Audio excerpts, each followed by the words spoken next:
Taking some time to jump on our call today. This is our midpoint check-in call for PurpleStride Miami. Lindsay and Maria, I know you've been on this merry-go-round for a couple years now, at least. So all of this should be pretty familiar to you. If this agenda looks familiar, it's exactly the same as it was for this call last year. So we're just going to dive into some specifics about the Miami event on this call. I know we didn't have our kickoff call with you in October, which is fine, since Miami is one of our wonderful rinse and repeat markets for this year, going back to Kendall Indian Hammocks Park. So you didn't miss anything in October. It was all kind of big picture stuff that you guys are already pretty familiar with. So today we'll get into some specifics. We'll look at the site map, the route. We'll talk a little bit about parking, which I know was a bit of a concern last year. And we will talk about what's going on with your vendor orders so far. This is definitely a collaborative call. We want you to chime in if you've got input or questions at any point. Don't hesitate to speak up. And we'll do a lot of screen sharing and just sort of get through everything probably pretty quickly here. So right off the top, just a bit of housekeeping. I won't spend too much time on this. You guys are very familiar with the shared resource site already, I think. It's pretty much the same this year as it's been in past year. It's in terms of it being just the hub for a lot of the updates that we're making to the entire series as a whole. The volunteer calendar links, the Google My Maps links are on there for the routes.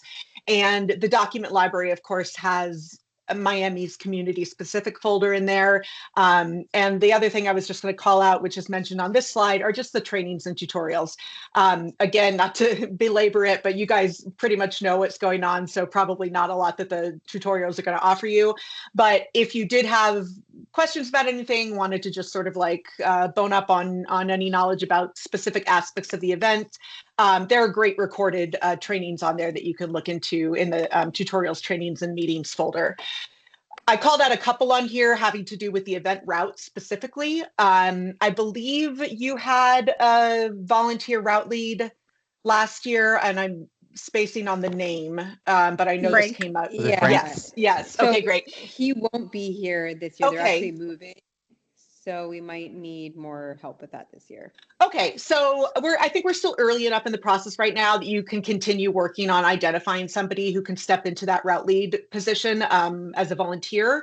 And the resources that are named on this slide and linked, like the intro to the event route tutorial video and the route operations best practices, are a great place to start, especially if it's somebody who's maybe newer to the event, hasn't done sort of route operations before.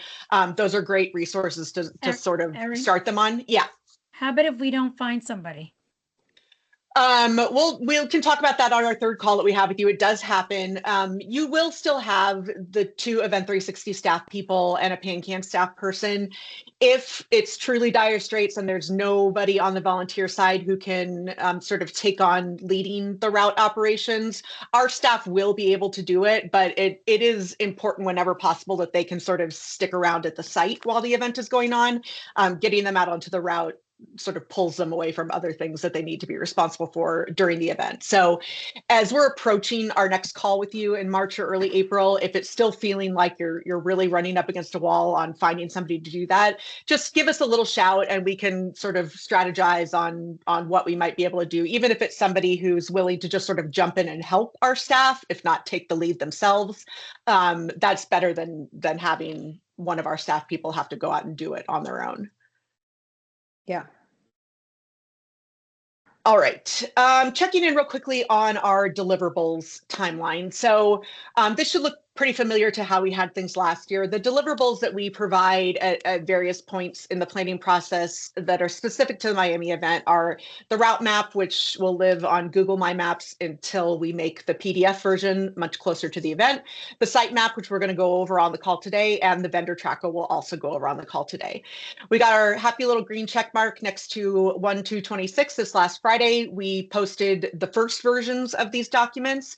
If you haven't popped in and looked at them yet, it's totally fine. We're going to go over them and screen share them on the call today. I just want you to know you can find them there after the call if you want to dig in a little bit more detail.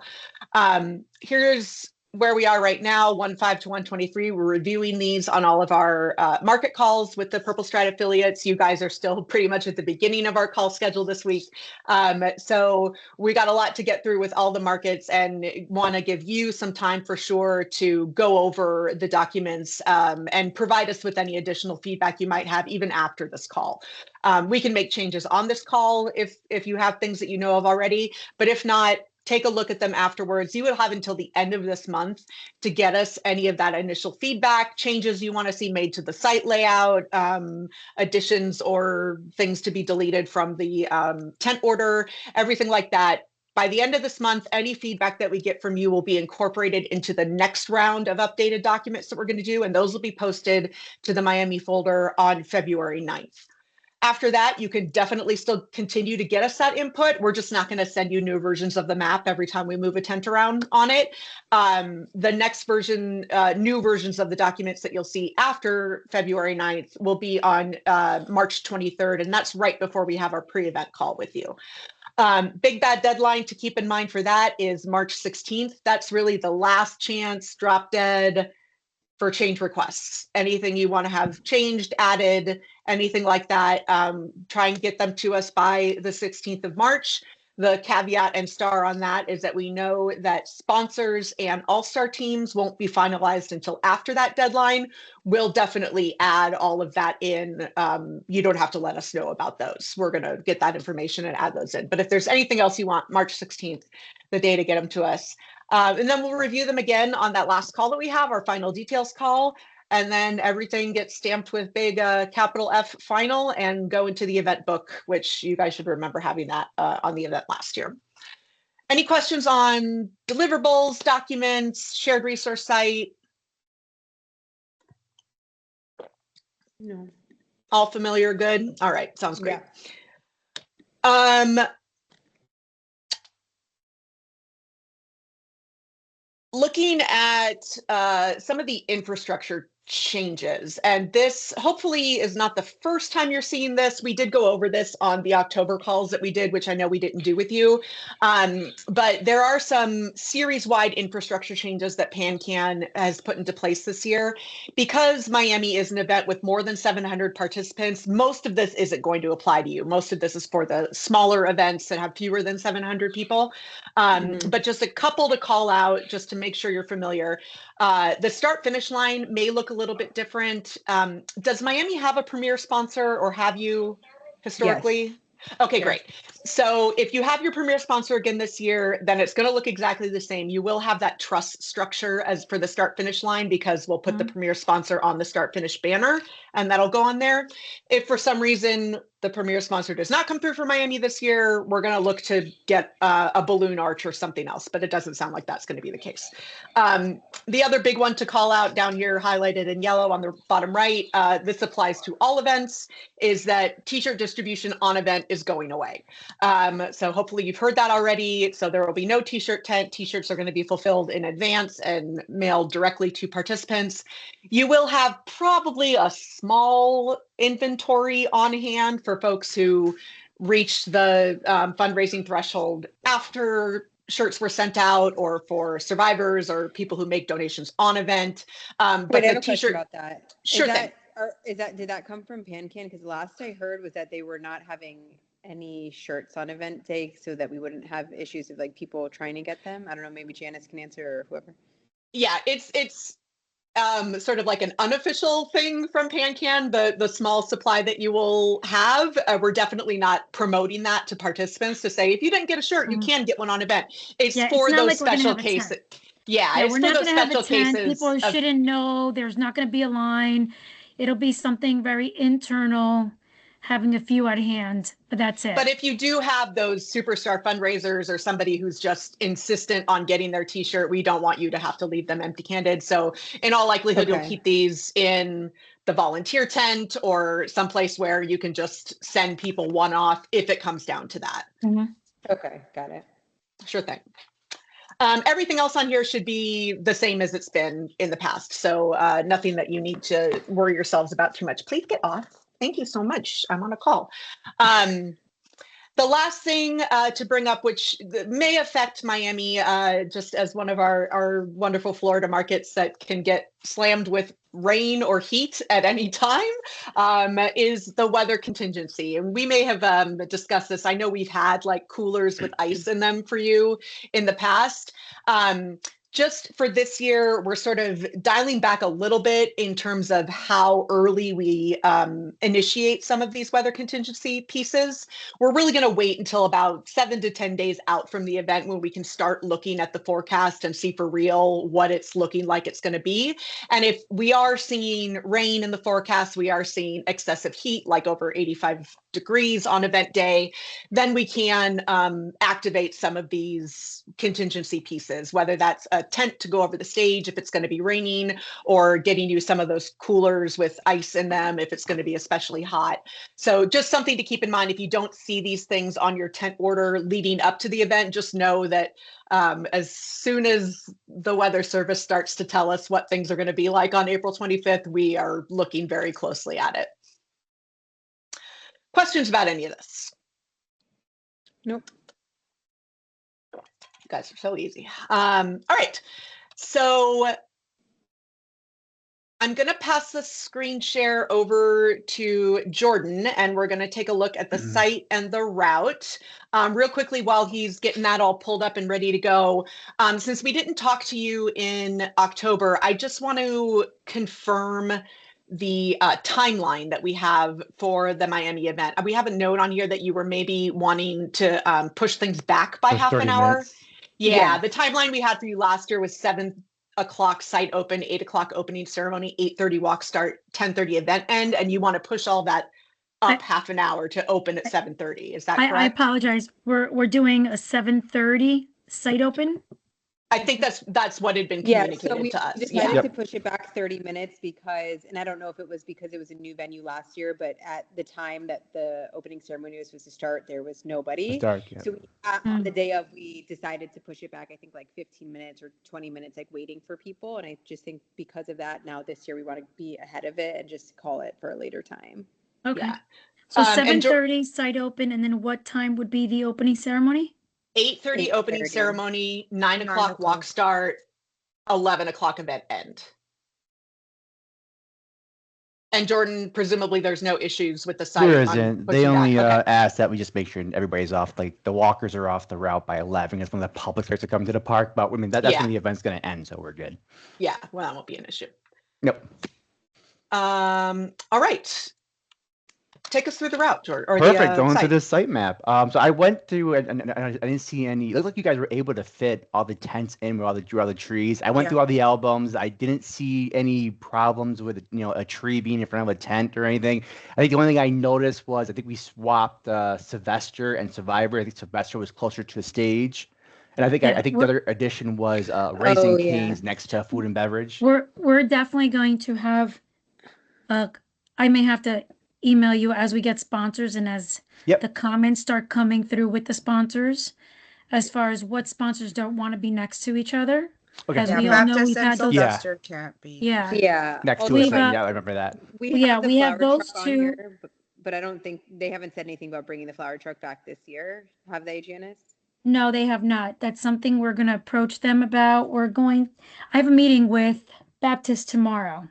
Okay. The other thing is, we had swapped on the day that we set up. We actually moved the Survivor tent to where Pro Teams is. Okay. Oh, yeah. Okay. So that they were kind of a little bit more. Yeah, so that they were right next to the stage and like close to the seating options. And then Raising Cane's brought their own. The purple play zone we had moved actually. I was going to ask you about that because this was a placeholder. Yeah. Shelter, like kind of in that like open field was just right there. Yeah. Yeah. The photos and why do you the photo booth was not there. The photo not there. Wall, it was where they had like set it up where S4 is. Mm-hmm. S4, so it's more room here. Okay. Yeah, because it was like the 360 camera. Yep. Mm-hmm. Oh, that's right. Yep, I saw that. What we did have an issue with last year was the Moby mats. Yes. We're not working with. This time we're actually got a vendor doing it this year. Okay. Okay. I And have a And I also question. mean. Yep. Go ahead. The photo, I'm sorry, don't get old because you can't see. And I don't have my cheaters on. So, oh God, forgive me. Thank you. Wow, thank you. The shelter number 5. Yep. Shelter number 5, and just because I've never been to this event, never been to the location, just asking, that photo table, is it blocking anything or No, it's not blocking it was anything? to the side. The shelter is I think like it was where S4 is, though. Yeah, it's where S4 is. Yeah, that's what I was gonna um, say. So, yeah. And then was Yeah. S4 somewhere else, I or think there moved over were more? 5 tents squeezed in there? Yeah. So Okay. basically, next to AS4, we had. If you can go back up a little bit so I can see the space. Yep. Okay, there. Yeah. So next to survivors, I believe was One of the all-stars. One of the AS4 all-stars. was a team. Yeah. Okay. Yes, we had. We had more teams on that side. Over there. More teams on that side. Okay. Well, actually. Yeah, so maybe like Fine. AS2, Jordan, can move up by the survivor tent. And then you just had the 3 sponsors in the photo tent down at the bottom. Correct. What we tried to do is keep all the sponsors on one side and then all the teams and participant tents on the other side. So that makes sense. Yes. Go back to And that then the model, why do you stride was kind of the last one on. Is it the bottom right? Oh, okay. Well, I'm glad to hear that you guys made those game time decisions. We try and encourage everybody that you can do that as the tents are being set up. If you get out there and see it in real time and decide we need this a little different. Well, obviously we want the map to reflect it as accurately as possible. So we'll make these changes here. But you have that freedom to continue doing that if you determine, we actually do want to move this to someplace different. So, Erin, if this map, as we move forward, depending how many sponsors and blah, blah, blah, blah, we can just keep emailing you changes, or as you are privy to our info, you start plugging them in, or how does this work? So a little bit of both. So with the sponsors and all-star teams, we will get all of that information after those deadlines have passed, and we will proactively add that stuff to the map. If there's stuff that's already on the map that you're like what you did with pro teams and survivors, we want to swap them, you can email us those changes anytime. And then once we have those final numbers on the sponsors and all-star teams and we plug all of that stuff in for the final version of the map, we'll go over that map together on that last call. And at that point, we can do what Jordan's doing now and continue to move stuff around on the map until it's exactly how you want it to be. All right, Jordan, perfect. I just want to make sure we hear the volunteer registration. Yeah. Yep. Mm-hmm. We ended up putting them in the parking lot where the survivors park. Okay. Both of them? Yeah, that's where we had them last year. It was right by the fence of the parking lot. At the gate? Okay. The volunteer on the grass check-in? or in the parking lot? I'm sorry, Maria, volunteer check-in? Or it was on the grass. The registration donations tent and the volunteer tent were on the grass near the survivor more horizontal. Parking. Okay. Yeah, right in that area between the trees and the sidewalk, I guess. That blank space right above where it says survivors. Yeah. Well, no, but they were. I'm pretty sure they were because they were facing the event, like face on. I'm pretty sure they were next to each other. Yeah, in that grassy area. Okay. If that's what you were trying to do. Yeah, there you go. Perfect. Yeah, something like that. Yeah. Yeah, I'll make sure the final one that's will be a good move. Perfect. Yeah. I might actually change some of the get more of my graphic design skills and kind of change some of the more layout of this. Jordan will clean it all up before we. But so essentially, now that there's no T-shirt tent, it's just going to be the one volunteer tent and the registration donation all together.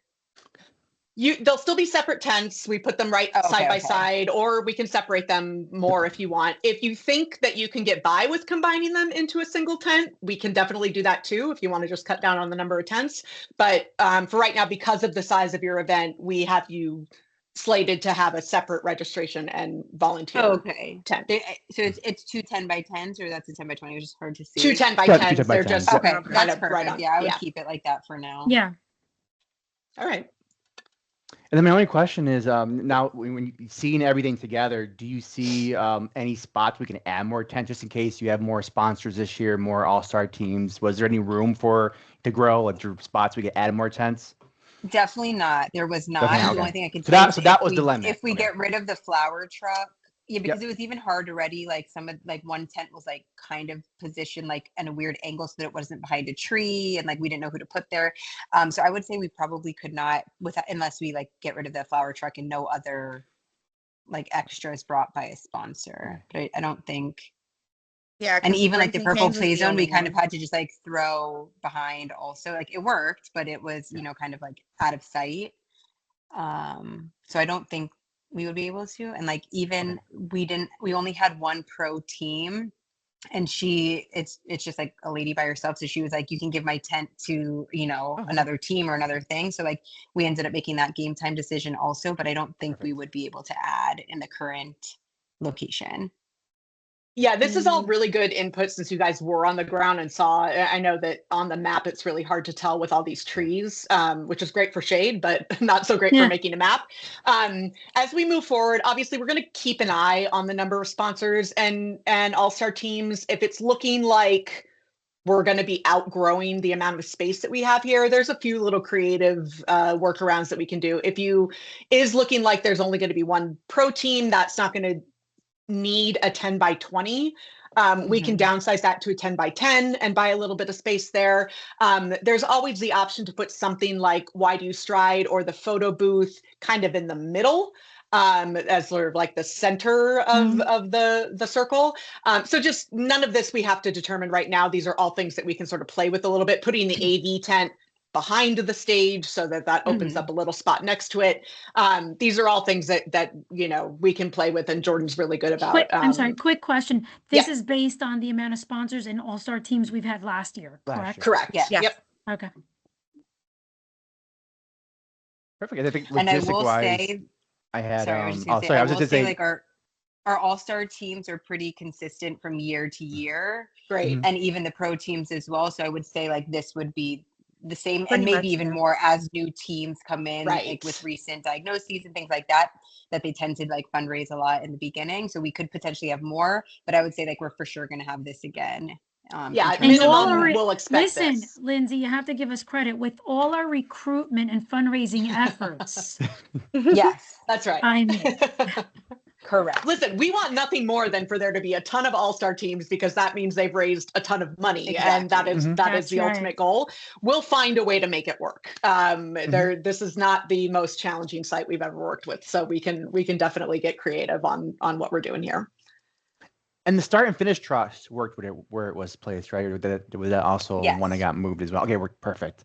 And other than that, I think all I know I had was add hand washing station because the public restroom so it wasn't enough, and add lights for the morning. It was so dark for setup and everything that morning. But was the amount of restrooms enough? Did we need more porta potties or what we had plus the public restroom? Nobody said anything. No, people did use them, I believe, but I don't. The only thing that I heard feedback wise was about the hand washing stations. Okay. But other than that, I don't think anybody. How many porta johns do we have? We had 4 plus there's public restrooms as well at the park. Yeah. So I'll just let you guys know, just as a heads up, that the hand washing stations, because that's outside the standard that we do, which would be like hand sanitizer towers. I've already run up the request, I think, because it came in on your post-event feedback from last year about the hand washing station. That's something that PanCan will have to approve as an additional expense. So we'll let you know if they come back and say, no, we can't add that for some reason, then again, we can get creative with getting extra hand sanitizer. If I apologize. Lindsay, what was the feedback real quick? That there was no like hand washing station for the porta potties. Like sometimes there's like the ones where you like kind of step and the water comes out and you wash. So if somebody went to the bathroom there, then they would still have to go to like the one in the park to wash their hands or use hand sanitizer. But like some people want more than hand sanitizer. Yeah. Yeah, I would. Okay. Yeah. Okay. Yeah, so that request has been run up already. We'll follow up on it again after this call to see if there's a decision on it. But I just want to give you a heads up that that's sort of outside the standard. So we got to ask about it. Sure. Perfect. Anything else on the site map? All right, let's go to route. All right, so the only feedback I saw for the route was just more signage and more volunteer placement, correct? Yeah. So one of the things because I didn't even walk the full route last year, but I do know at one point where I was walking a certain direction, other people were like, wait, which way are we supposed to be going now? And like people were like overlapping, going opposite directions and weren't sure where to go. So again, I don't know. Maria, did you walk the whole thing? No, I stayed in the village. Yeah, we stayed back at the volunteers in charge never get to walk. You guys stay at the village. So I would say definitely more signs, and I can't even tell from looking at it. I guess with the pink was like the turnaround point. Correct. The that was route, Okay. So more directional signs? Lindsay, more directional signs. Yeah. And I know. I think really it was where it went to like cut the baseball fields. I think is where people were confused. Well, that's where people talked to me or like they weren't sure where to go. Too the night before, correct? Like it was water. Like it wasn't the ground. Oh, wet? there was an area. Yes, there was an area where it was like a little bit flooded, and everyone had to kind of like corral into a little area to pass it, because there was like a gate. I don't know how to describe it, but but I mean, there's nothing really you could do about that. That's just Miami. We can definitely get some more directional signage for you. That's not a problem. Janice, just so you know, because I know this is all new to you, Jordan will handle adding directional signage to the signage order once that happens. And I mentioned this yesterday on our Palm Beach call that Janice, you'll get a full breakdown of like what signs PanCan is responsible for ordering, what signs we will take care of ordering, and all of that will be very clear. But the route directional signages, left arrows, right arrows, turn around ahead, all of this good stuff, we will add all of that and make sure that we sort of overload on directional signage. This is where I'll just come back to it again. I know you guys are going to work on it, but this is where having volunteer or volunteers who can help with the route operations is going to come in real handy. If there's a lot of signage that has to go out, that's something that takes up a lot of time in the morning. So just keeping that in mind, if you can find somebody who, even if they want to pair up and tag team, and I think people would obviously pay attention more to a person telling them which way to go versus like reading the sign. So I agree with human traffic cones are indispensable if you have enough volunteers to cover it. A note for Maria and Janice, just for us, like we need to designate more volunteers to the route than other areas. I already put a little star finding either a route lead or a couple of volunteers too. Yeah, and just to be clear, like the route lead position is a little bit more of a leadership kind of leadership kind of role that will get there early on event morning, put the signage out, sort of keep an eye on the whole thing while the walk is going on. And then whatever army of course marshals you can get, those are just going to be day volunteers who show up a little bit later. You're going to put them in a t-shirt and send them out to a specific part of the route to stand there and direct people. High schools are great for stuff like that. If you can, get your hands on a lacrosse team or something that wants to come out and get service hours, those are great places to look for your route marshal team. Yeah, Lindsay, Maria, just remind me, I did have somebody reach out to me about a school, so just okay, great. That makes my volunteer manager heart sing when I hear that. It's so exciting. Perfect. And then speaking of signage, you did the same one for parking as well, just more signage for the parking. We needed I had a route map.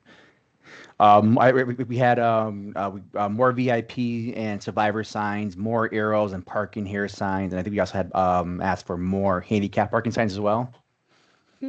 Yeah, there's just so much parking in different spots, and it was just people were getting confused and they're coming in. Yeah, so people didn't know that that handicap or VIP could go and park there. So like for instance, like my grandma who could barely walk, like ended up parking like across the lot, and then of course complained to me like, oh, it's so far to walk. But and I also then think I remember like that parking lot being like fairly empty again because people didn't know that they can go all the way up to that area. So definitely more signage for that. Maria, what was your feedback or with your parking or anything that you? I think we didn't have enough, like, I guess we can maybe get more event village signs for people that were parking. Yeah, on some other breadcrumbs, Jordan. More parking. Know because where to go, that yeah. there were people that were just walking in like circles and couldn't find it because the park is so big. Yeah, we call those breadcrumbs. We can get some of those that say like event this way and put them at the exits to each of these parking lots so that they kind of know like walk this way to get to the actual site, especially this one that's so hidden by the trees. Yeah, and what Lindsay said, like I feel like the participant parking and Survivor VIP were kind of empty. We didn't really have. There was also construction going on, so at one point we had to move some cars around. Oh, really? Do you know where? But I'm actually going to try to get a call with the site next couple of weeks, so I'll find out if that construction's still going on. Do you know which area it was? it was in the parking lot. Was it The Survivor main VIP? The Survivor parking, yeah. Okay. The other thing we can do is sort of beef up the language on the PurpleStride website to give clearer directions to where the Survivor and VIP parking is, so that folks who are looking at that ahead of time kind of know to navigate to that parking lot specifically, and not just drive into the park and be driving around looking for signs.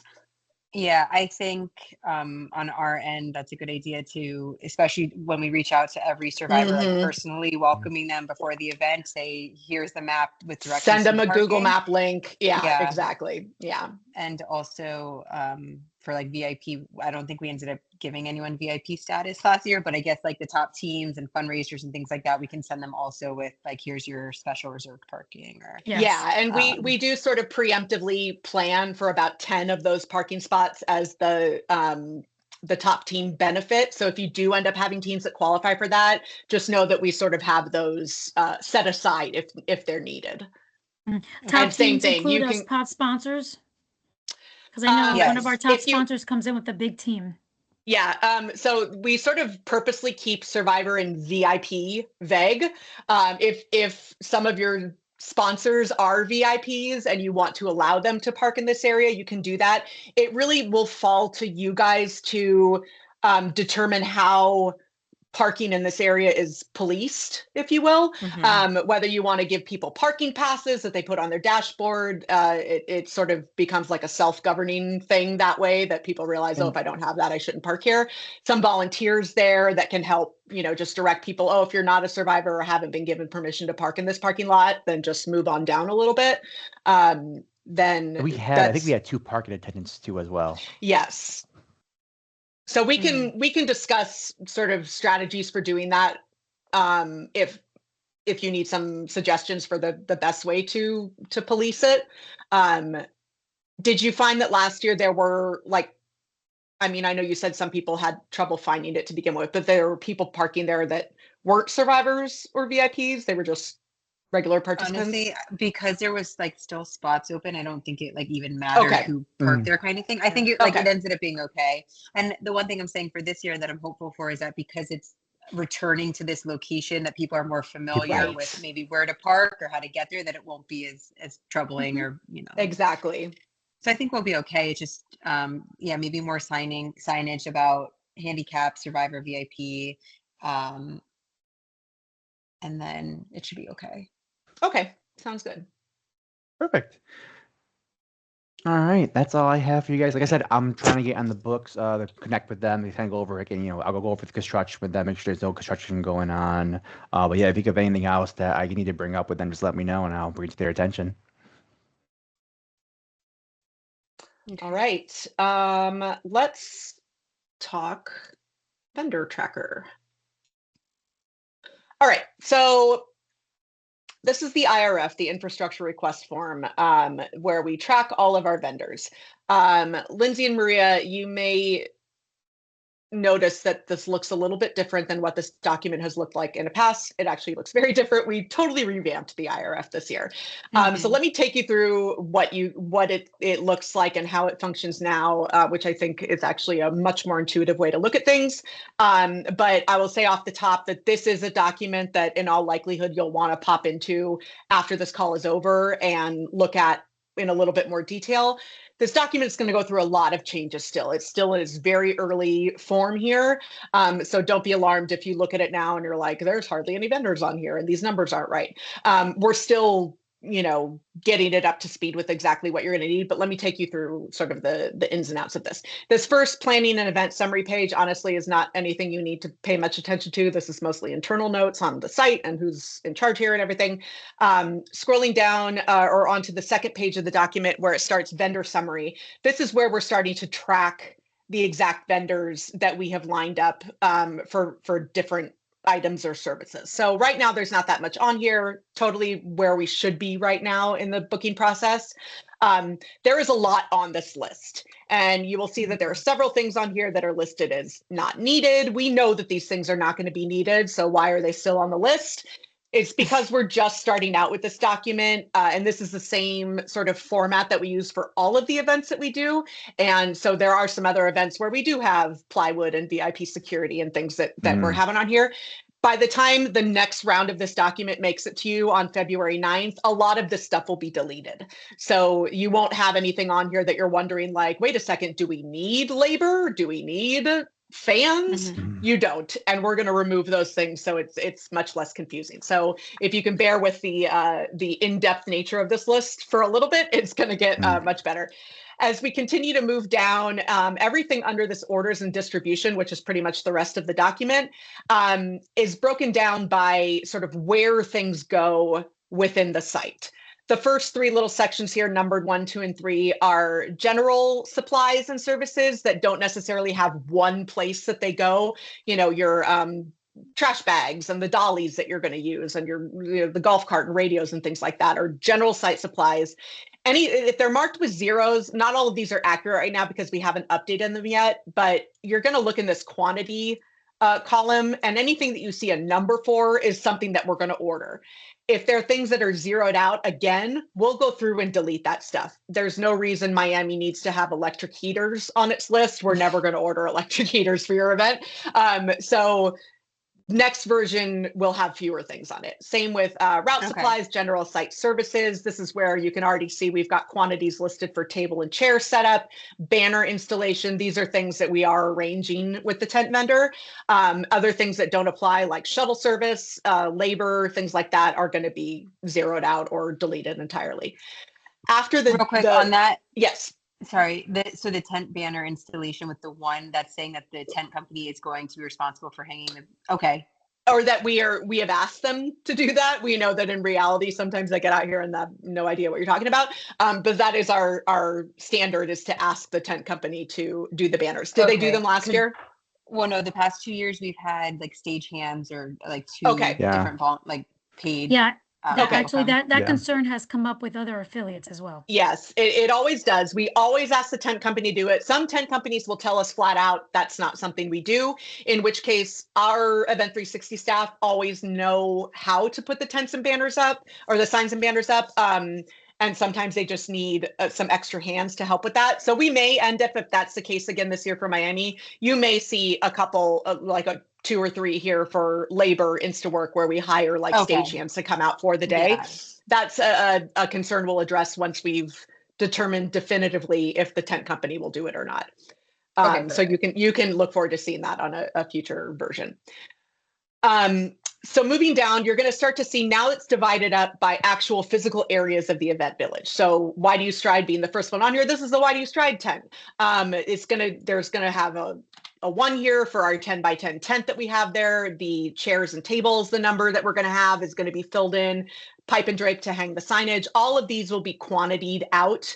And you can see it's already here for the AV package and the stage. Going down to like the volunteer check-in and registration donations, we have some numbers on here already. All of these are going to be filled in with what you had last year. So a 10 by 20 for survivors, that's going to be a 1. That, all of this is going to be like quantitied out for based on what you actually had on the event last year, and then we can make changes from there. And it goes all the way down through pro teams. These all-star teams will be filled in with the team names once we have those final numbers. If you don't have any MVP or Hall of Fame teams, we'll delete those out. And same with the sponsors. The names will be filled in and exactly what they're getting will be reflected in the quantities over here. So the idea behind this is that when you get out there to the event and you have this document in your event book, you guys or the event staff or any other volunteer can take this list and go around to each section of the event village and know exactly what's supposed to be there.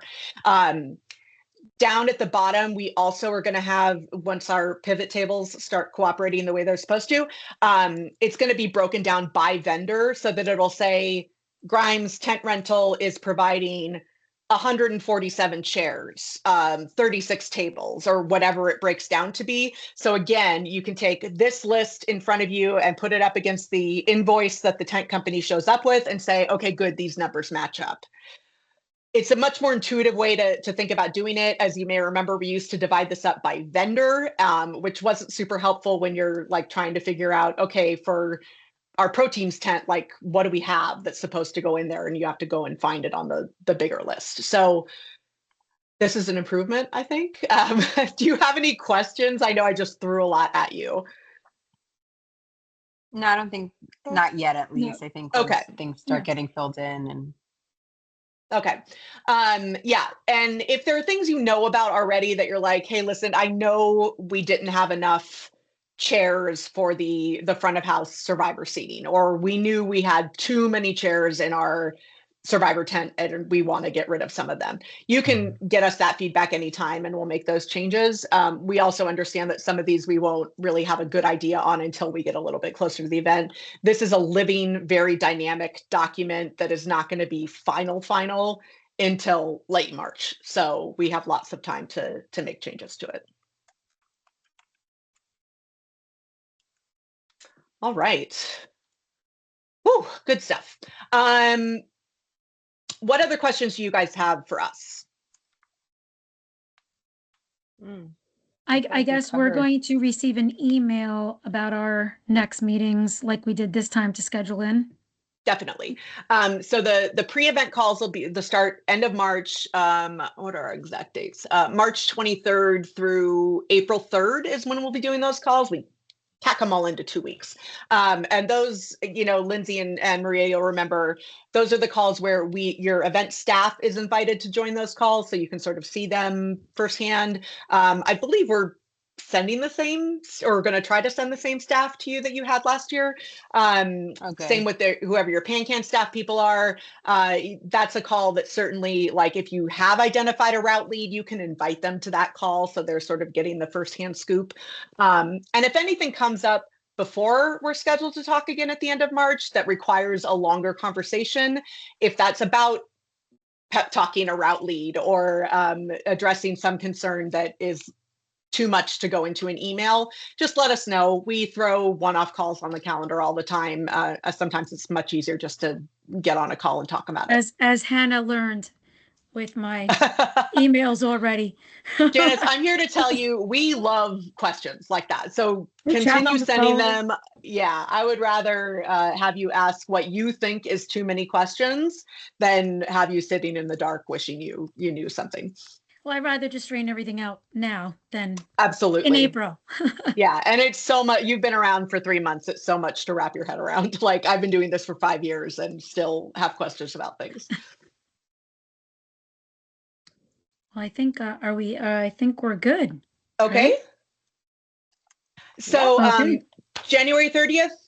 Keep in mind, get us any feedback you have before we refresh the documents again. February 9th is when you'll see those documents. And yeah, you know where to reach us via email if there's anything at all that comes up that you're wondering about. All right. Thank you so much. All right.